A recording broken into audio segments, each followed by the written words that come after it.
अनुभववाद, जिसे इंग्लिश में एम्पिरिज्म कहते हैं, एक महत्वपूर्ण दार्शनिक सिद्धांत है।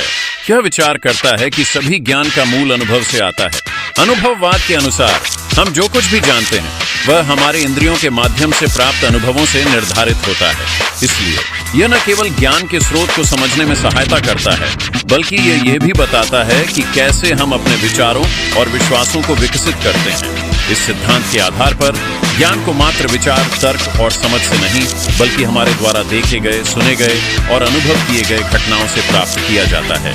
जैसे जैसे हम जीवन में विभिन्न अनुभवों का सामना करते हैं, हमारी सोच और दृष्टिकोण में बदलाव आता है। पूर्वाग्रहों और धारणाओं को चुनौती देने के लिए व्यक्तिगत अनुभवों का महत्व बहुत अधिक होता है। अनुभववाद के उद्भव का अनुसरण करते हुए यह देखा जाता है कि कई प्रसिद्ध दार्शनिकों ने इसे अपने विचारों की आधारशिला के रूप में स्वीकार किया, जैसे कि जॉन लॉक, बर्कले और डेविड ह्यूम जैसे स्थापित विचारक अनुभववाद के सिद्धांत को स्थापित करने में महत्वपूर्ण भूमिका निभाते हैं। वे सभी मानते थे कि अनुभव, विशेष रूप से इंद्रिय अनुभव, ज्ञान का प्रमुख आधार है। हालांकि अनुभववाद के कुछ आलोचक भी हैं। कुछ लोग तर्क करते हैं कि यह केवल सीमित ज्ञान प्रदान करता है, क्योंकि सभी ज्ञान अनुभवों पर निर्भर नहीं होता।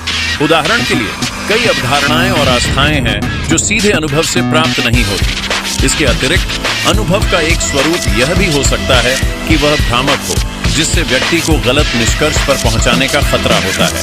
फिर भी अनुभववाद का योगदान नकारा नहीं जा सकता। यह हमें याद दिलाता है कि ज्ञान का अनुसंधान केवल शैक्षणिक दृष्टिकोण से नहीं होना चाहिए, बल्कि हमारे जीवन के अनुभवों के माध्यम से भी होता है। अनुभववाद सोचने के आंतरिक गुणों से हमें जोड़ता है और हमारी प्रवृत्तियों को निखारता है, जिससे हम जटिलता और विविधता के साथ अपनी दुनिया को समझ सकें।